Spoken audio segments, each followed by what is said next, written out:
model ini sebenarnya kalau mau ditarik dalam pembahasan ilmu pengetahuan yang objektif, yang penglihatannya tidak didasari oleh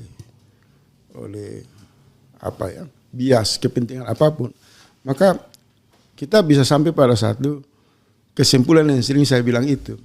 Ini praktek kebun binatang, ini premanisme, cara-cara tata kelola kekuasaan yang sangat minim secara etika, sangat kering secara spiritual, dan tidak punya basic dialektika ilmu pengetahuan untuk menguji apakah perilaku ini mewakili enggak gambaran pemimpin di jalur peradaban kan. Ini selokan, gorong-gorong yang sering disindir oleh rakyat itu. Dinasti Meong kan, melawan dinasti Jokowi. Rezim gorong-gorong berubah menjadi selokan kan. Tampilan macan di hadapan kaca hanya delusi, ternyata kucing kampung. Jadi penyebutan etimologi atau terminologi yang secara sederhana dari sisi ilmu pengetahuan itu sudah mewakili realitas perilaku kekuasaan yang berlangsung selama era Jokowi maupun Prabowo ini. Nah, apa yang akan terjadi? Sekarang ini kan kita lihat banyak kaum muda yang agresif dan progresif, yang memiliki sumber daya hebat, dengan terpaksa memunculkan satu deklarasi perlawanan secara tegas dengan mengusung tagar pindah, lebih baik kabur aja dulu. Nah, ada semacam upaya menghindar, bermigrasi ke negara-negara tetangga untuk menemukan ketenangan, peluang usaha, menemukan peradaban. Karena mereka udah tidak yakin orang yang mereka harapkan, pemimpin-pemimpin yang mereka sangat idolakan dan harapkan, bisa memberi keteladanan, bisa memberikan solusi. Justru hari-hari lingkar kekuasaan itu sibuk dengan perebutan kepentingan di antara mereka. Rakyat terabaikan. Jadi kita memasuki satu era omon-omon di mana apa yang dimaksud negara itu adalah ucapan yang berubah-berubah yang tidak bisa dipertanggungjawabkan. Sementara parade yang terkesan militerisme mengawal kebijakan makan gratis, makan bergizi gratis, kemudian pengangkatan sejumlah jenderal aktif di pusat-pusat kebijakan struktur strategi dengan menabrak aturan kan. Kemudian partai-partai tidak kehilangan gagasan-gagasan besar, moralitas, energi spiritual untuk menghadirkan kekuasaan yang amanah, ditambah dengan pemasungan terhadap hak-hak kedaulatan intelektual kampus yang dibungkam tidak bisa berbicara menghadapi kenyataan yang semakin berperilaku premanisme ini. Nah, apa yang mesti dilakukan? Arena ini bisa dilihat dari dua sudut, dari dua pandangan. Pandangan ruang demokrasi, mereka yang berjuang mempertahankan agenda reformasi dan demokrasi, jelas akan terusik mengkonsolidasikan jaringan elemen di seluruh Indonesia untuk memberikan peringatan-peringatan keras, teguran-teguran keras, mungkin dengan turun ke jalan, dengan konsisten meminta penegakan keadilan. Isu mengadili Jokowi menjadi fokus dari gerakan intelektual, civil society, rakyat kecil, dan seluruh kelompok yang jauh dari elit-elit partai yang bermasalah ini. Sementara karena basis Indonesia ini dilihat mayoritasnya Muslim, maka sudah mulai muncul pandangan-pandangan yang tumbuh di kalangan ulama, kiai kritis, umat yang kritis, intelektual Muslim. Mereka sudah menemukan gambaran transfer kekuasaan Fir'aun berubah kepada transfer perilaku kekuasaan Namrud. Oke. Podo sama aja. Suara-suara itu sudah mulai dimunculkan sebagai basis kajian untuk meneropong ontologis dari konstruksi kejahatan yang sementara ditransfer oleh Jokowi ke Prabowo. Nah, kenapa contoh Namrud ini tiba-tiba muncul? Dan saya banyak mendapatkan WA perbincangan yang lebih dalam untuk bicara itu. Karena fenomenanya sama. Ciri dari Namrud itu tidak merasa puas dengan apa yang dia miliki. Jadi kalau dia sudah memegang misal handphone, dia pingin seluruh pabrik handphone itu punya dia. Oke. Kalau dia sudah beli pesawat, dia pingin seluruh industri pesawat di Indonesia itu dikendalikan oleh dirinya. Jadi penumpukan atas dasar kerakusan yang tidak berkesudahan, yang kemudian Namrud itu terposisi setelah mengumpulkan materi, kekuasaan, jaringan, dia terganggu oleh gerakan-gerakan intelektual, gerakan-gerakan spiritual. Maka muncul lawannya kan, Sayyidina Ibrahim, Nabi Ibrahim alaihissalam. Apa yang dilakukan Nabi Ibrahim menghadapi Namrud atau di era kini yang sering disindir sebagai kejahatan omon-omon itu kan? Nabi Ibrahim tidak membawa pasukan yang banyak. Tapi Nabi Ibrahim ini berperan misalnya seperti Bang Refli, Bang Anis, Said Dido, yang masuk ke relung-relung jiwa rakyat. Kemudian hanya memberitahu ini baik, ini buruk, ini baik, ini buruk, ini bahaya, ini potensi untuk kebaikan. Nah, gerakan-gerakan ini yang kalau ditarik dalam konteks Indonesia hari ini sangat relevan.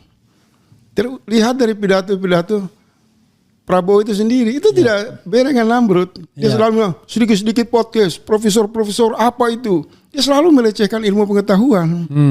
Iya kan? Nah itu sama dengan Namrud cirinya. Dia sudah memiliki semua kuda-kuda yang hebat, mobil-mobil yang hebat, istana-istana yang hebat, kekuasaan yang powerful, tapi dia krisis keimanan.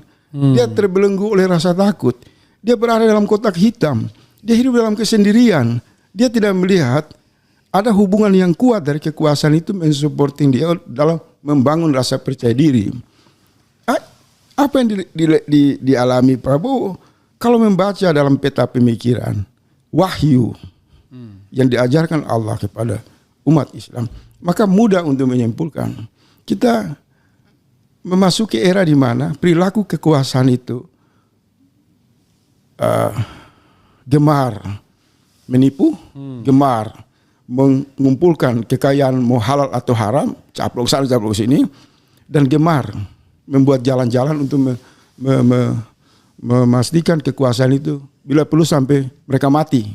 Kalaupun jadi mayat bisa duduk di kursi, ya udah lantik jadi mayat aja kan, menembus 2 periode atau 3 periode.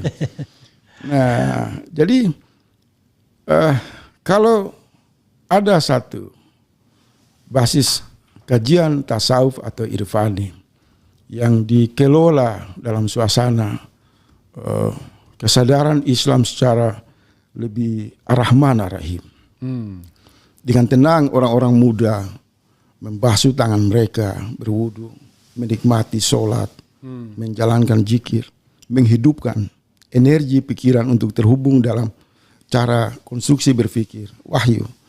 Melihat realitas ini, maka sebenarnya menghadapi Namrud itu tidak perlu capek-capek. Lihat podcast terus menyuarakan kebenaran.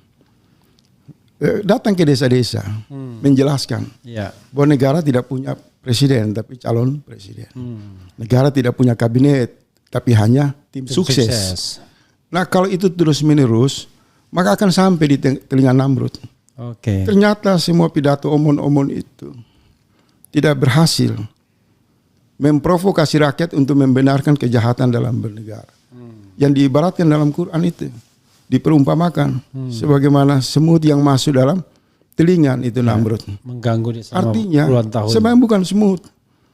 Suara kebenaran yang sangat halus dihembuskan oleh Nabi Ibrahim dengan energi yang begitu latif, halus, membuat dia goyang. Dan pada akhirnya apa yang terjadi?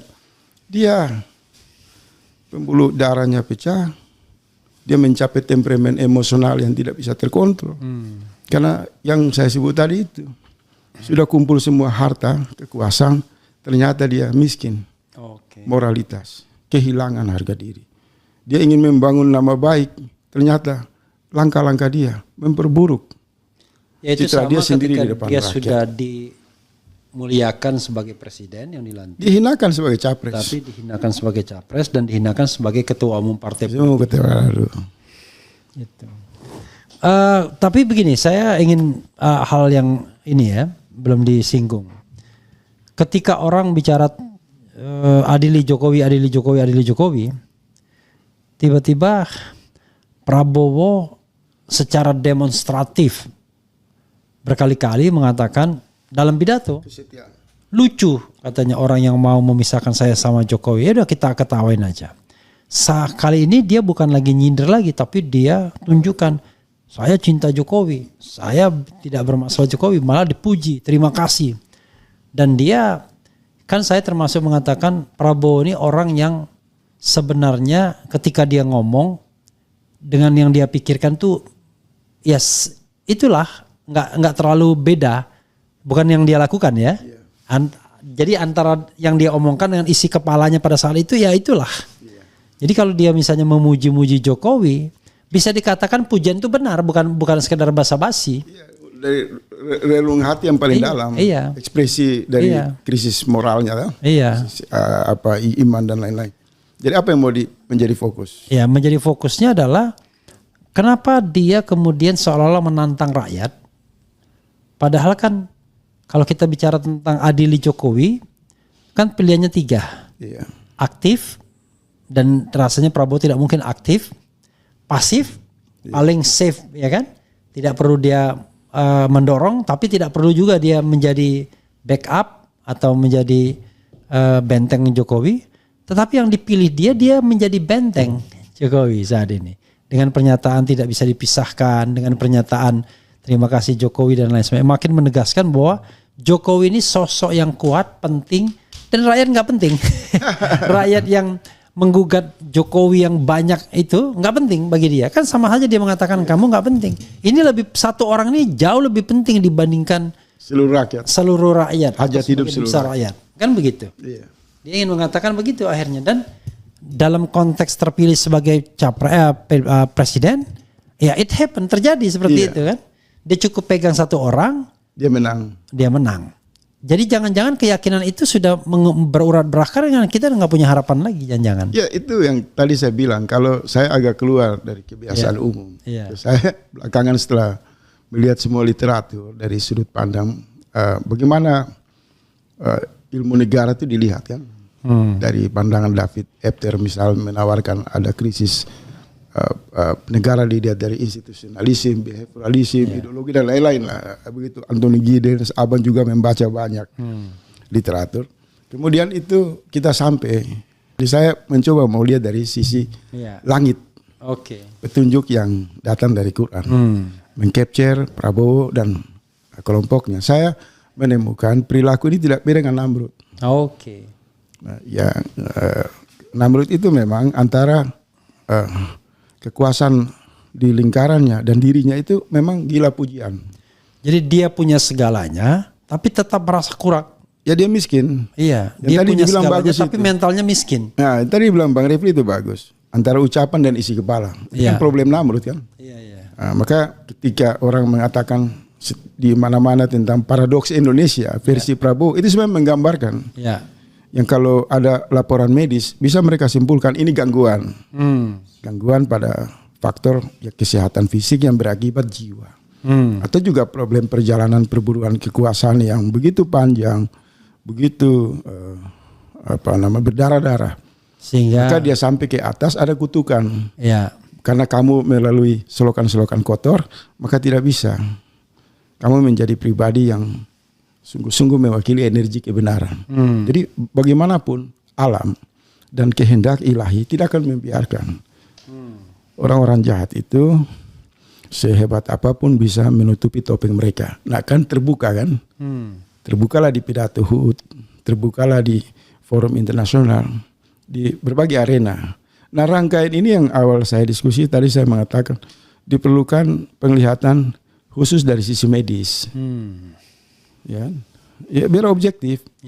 Apa gangguan pada kabel-kabel di dalam pikiran Prabowo itu sendiri. Jangan-jangan sudah banyak putus sehingga yang berfungsi hanya yang kalau abang lihat plus minus kabel kan, ya kan. Nah, mungkin saat pidato itu kayak kita lihat listrik yang lampunya udah kedap-kedip itu kan, asap keluar. Maka ucapan-ucapan ngawur itu keluar. Presiden merendahkan diri, turun dalam derajat ketua umum dan calon presiden, itu satu kegilaan, satu aib di mata dunia internasional. Karena orang akan mengatakan ini orang bodoh. Kamu itu kepala negara dengan seluruh fasilitas yang kamu miliki. Tidak ada orang yang berani menghadapi kamu.